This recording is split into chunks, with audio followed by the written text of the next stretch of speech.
we need to understand a creeping national security threat that is internal, and that threat का जो महवर है, जो उसका आप कह सकते हैं जहाँ से एमिनेट होती है, that is one delusional mindset and a delusional person जो एक कैप्टिव है अपनी ज़ात का, जिसके नज़दीक उसकी ज़ात और उसकी ख्वाहिशात रियासत पाकिस्तान से बढ़कर है, और उसकी फ्रस्ट्रेशन इस हद तक बढ़ चुकी है कि वो समझता है कि मैं नहीं तो कुछ भी नहीं। अब करने जा रहे हैं, मेरी जरा सुन लें बात। मुझे आप डिस्क्वालीफाई करेंगे, मैं जेल में डालोगे, तब भी पीटीआई जीतेगी।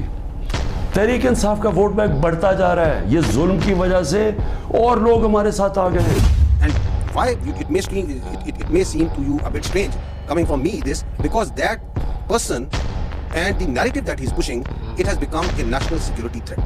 अब सियासत खत्म हो चुकी है, अब उसका जो बयानिया है वो पाकिस्तान की नेशनल सिक्योरिटी को थ्रेट बन चुका है। And that is why it is very important that we come clear, बगैर किसी इबाम के, बगैर किसी डाउट के, we need to come clear and say what needs to be said.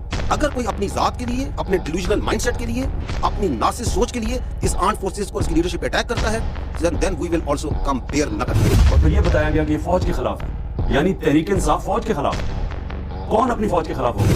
कि आपकी सियासत होगी, हम रिस्पेक्ट करते हैं तमाम सियासी पार्टीज को, तमाम सियासी शख्सियत, लेकिन आप अपनी सियासत को बराए मेहरबानी पाकिस्तान की फौज से कीजिए, हमें इसमें ना घसीटें। जब हमने पुरअमन एहतजाज किया तो जिस किस्म के इन्होंने हमारे ऊपर तशद्दुद किया, ये मैं आपको यकीन दिलाता हूं कि किसी जमहूरियत गवर्नमेंट में पाकिस्तान की तारीख में ऐसे नहीं हुआ। वो तुम हो कौन?